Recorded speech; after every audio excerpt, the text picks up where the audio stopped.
कसं काय मंडळी, ठरलं तर मग या मालिकेच्या आजच्या 29 मार्च शनिवारच्या एपिसोडमध्ये काय घडलं ते आपण जाणून घेऊया. प्रिया ही पुन्हा एकदा कल्पना आणि पूर्णा आजीसमोर नाटकं करू लागते की पाहे ना पूर्णा आजी, 20 वर्षानंतर मला माझे बाबा भेटले आणि त्यांनीही माझ्याशी सगळे संबंध तोडून टाकले. माझ्या नशिबात आई बापाचं सुखच नाहीये, त्यांचं प्रेमच नाहीये. पूर्णा आजी खूप इमोशनल होते. प्रियाला जवळ घेऊन म्हणते, जाऊ दे बाळा, मी आहे ना तुझ्यासाठी. त्यामुळे कल्पनालाही खूप आनंद होतो. तर इकडे अर्जुन आणि सायली हे दोघे याबद्दलच विचार करत असतात की आपल्याला वाटलं होतं आश्रमाच्या आजूबाजूच्या लोकांकडून काहीतरी नवीन माहिती मिळेल, परंतु कोणतीच नवीन माहिती नाही मिळाली. अर्जुन म्हणतो, असं कसं? त्या लहान मुलाने सांगितलंय ना की त्याने विलास आणि प्रियाला एकत्र पाहिलं. याचा अर्थ जर हे दोघे एकत्र होते आणि प्रियाचं स्टेटमेंट असं होतं की ज्यावेळेस विलास आणि मधुभाऊ या दोघांचं भांडण झालं त्यावेळेस ती लपून बसली होती. मग ती आधीच कशी काय लपून बसली? एखाद्याचं भांडण होत असेल त्याआधी त्यांचं भांडण होईल हे प्रियाला कसं काय कळलं? याचा अर्थ हा सगळा प्रिया आणि साक्षीचा प्लॅन असू शकतो आणि या दृष्टीनेच आपल्याला पुढे जायला हवं. सायलीला सुद्धा ही गोष्ट पटते. यातून नक्कीच आपल्याला काहीतरी कळेल. आपण प्रियाची चौकशी पुन्हा एकदा करायला पाहिजे. तिच्या स्टेटमेंटमध्ये नक्कीच काहीतरी बदल होईल असं अर्जुन म्हणतो. सायली त्याला समजावून सांगते, तुम्हाला प्रियाला जे काही विचारायचंय ते 2 दिवसांनी विचारा, कारण उद्या गुढीपाडवा आहे. अर्जुन यासाठी तयार होतो.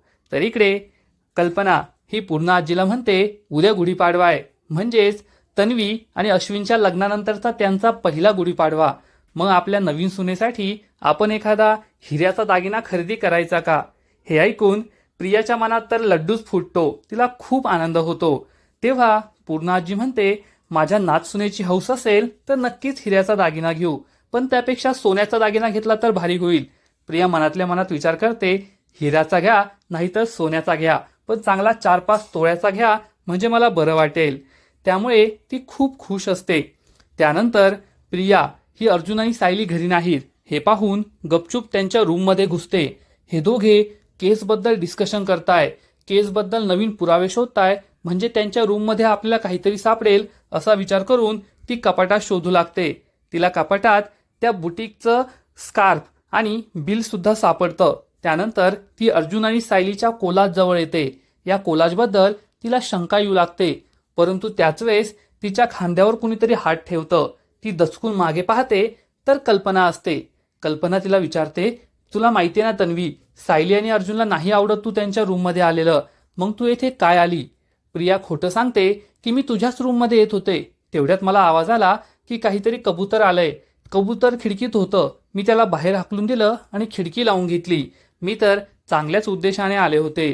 कल्पनाला वाटतं, वा, आपली सून किती छान आहे, आणि ती तन्वीला घेऊन खाली येऊ लागते. त्याच वेळेस अर्जुन आणि सायली घरामध्ये येतात. सायलीला संशय येतो की नक्कीच ही आपल्या रूममध्ये गेलेली असेल. ही वर काय करत होती? हे दोघे रूममध्ये येतात. अर्जुन विचारतो, काय झालं मिसेस सायली, कशाचा विचार करताय? तर सायली म्हणते, कल्पना आई आणि तन्वी या दोघी खाली येत होत्या. नक्कीच ती प्रिया आपल्या रूममध्ये आलेली असेल. अर्जुनला हे पटत नाही, परंतु सायली जेव्हा कपाट उघडून पाहते तेव्हा तिला या बुटीकमधलं जे तिचा स्कार्फ असतो, जी कॅरी बॅग असते, ती विस्कळीत झालेली दिसते. त्याच्यावरून तिला गॅरंटी वाटते की नक्कीच प्रिया ही आपल्या रूममध्ये आली होती आणि रूममध्ये ती शोधाशोध करत होती. आता आपल्याला खूप सावध राहायला हवं. प्रियाला आपल्या इन्व्हेस्टिगेशनबद्दल काहीच कळायला नको असं हे दोघे ठरवतात. तर इकडे महिपत खूप चिडलेला असतो, कारण ज्या पवार वकिलाने त्याची आणि साक्षीची केस घेतलेली असते तो ती केस सोडून जातो. महिपत चिडून म्हणतो, या पवार वकिलाने ऐनवेळी दगा दिला, आता काय करायचं? नागराज म्हणतो, बाकीच्या वकिलांना फोन लावून पहा, कोणी ना कोणीतरी नक्कीच केस घेईल.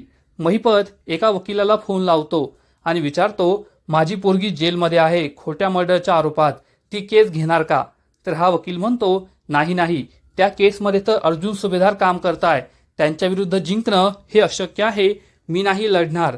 त्यानंतर महिपत हा दुसऱ्या वकिलाला कॉल करतो, पण दुसऱ्या वकिलाचं सुद्धा हेच उत्तर असतं की अर्जुन सुभेदार समोर कोणीही जिंकू शकत नाही, मी ही केस नाही घेणार. त्यामुळे महिपत आणखीनच चिडतो. त्याच वेळेस साक्षी त्याला कॉल करून विचारते, अण्णा काय झालं? त्या पवार वकिलाने काही ब्रेक थ्रू दिला का? 3 महिन्यांच्या शिक्षेतली 1 महिना शिक्षा झाली. येथील बायका राक्षसीन आहेत, मी त्यांच्याबरोबर नाही राहू शकत, मला कधी बाहेर काढणार? महिपत म्हणतो, पोरी माझ्यावर विश्वास ठेव, मी तुला बाहेर काढतो. परंतु साक्षी रागारागाने त्याचा फोन कट करते की अण्णा, मला तुमच्यावर विश्वास नाही. इकडे प्रतिमा आणि सुमन या रविराजशी बोलण्याचा प्रयत्न करतात, परंतु रविराज हा त्यांच्यावर खूप चिडलेला असतो आणि म्हणतो, तुम्ही जे काही केलंय ना, त्यानंतर मला प्रतिमाशी एक शब्दही बोलायचा नाहीये. त्यामुळे प्रतिमा दुःखी होते. इकडे प्रिया ही विचार करत असते, ती कल्पना नसती ना आली तर मला नक्कीच सायलीच्या रूममध्ये काहीतरी पुरावा सापडला असता. परंतु सायली ही 2000चा स्कार्फ कसा काय घेऊ शकते? तिला तर रस्त्यावरचे कपडे शोभतात. नक्कीच काहीतरी क्लू आहे असा विचार ती करते. त्याच वेळेस तिला महिपतचा कॉल येतो. महिपत चिडून म्हणते, त्या सुभेदारांच्या घरी खादाडायला गेली का? तेथे काही शोधलं की नाही? तेव्हा प्रिया या स्कार्फबद्दल, त्या बुटीकबद्दल महिपतला सांगते आणि अर्जुन सायली आश्रमाच्या आजूबाजूला चौकशी करताय हेही सांगते. महिपत चिडून म्हणतो, अशी अर्धवट माहिती नको देऊ, पूर्ण माहिती द्यायची असेल तर देत जा. प्रियाला खूप राग येतो, परंतु त्याच वेळेस अश्विन तेथे येतो. प्रियाला वाटतं की अश्विनने आपलं बोलणं ऐकलंय. ती चांगलीच घाबरते, परंतु अश्विनने काहीही ऐकलेलं नसतं आणि गुढीपाडव्यासाठी प्रियाला एक सुंदर साडी तो गिफ्ट देतो. ही साडी पाहून प्रिया खूप खुश होते. तू काही नाही ऐकलं, हीच माझ्यासाठी सगळ्यात मोठी गिफ्ट आहे असा विचार ती करते. तर इकडे अर्जुन आणि सायली हे दोघे रूममध्ये असतात. सायली म्हणते, आपल्याला कोणताही पुरावा मिळत नाहीये. तेव्हा अर्जुन हा सायलीचं खूप कौतुक करतो की माझी बायको जी आहे ना, ती सुपर क्यूट आहे, खूप सुंदर दिसते, हुशार सुद्धा तितकीच आहे. त्यामुळे सायली खूप खुश होते आणि थोड्या वेळानंतर उद्या गुढीपाडवा आहे, त्यामुळे ती सगळी तयारी करते. अंगण धुवून काढते, फुलांनी सजवते, रांगोळी काढते. परंतु त्याच वेळेस कल्पना हे सगळं पाहते आणि सायली हे सगळं करते. हे पाहताना आनंद होण्याऐवजी तिला खूप राग येतो. सायली जाणून बुजून सगळ्यांच्या पुढं पुढं करते असं तिला वाटलेलं असतं. उलट हेच प्रियाने केलं असतं तर तिला खूप आनंद झालेला असता. परंतु सायली करते म्हणून तिचा चांगलाच जळफळाट होतो. सायली मात्र तिचं काम करत असते, एक चांगली सून असल्याचं कर्तव्य निभावत असते. पुढील एपिसोडमध्ये आपण पाहू की अर्जुन हा सायलीला विचारणार की तुम्हाला प्रियाच्या फ्रेंड्सबद्दल माहीत आहे का? एखाद्या मित्राकडून आपल्याला काही माहिती मिळू शकते.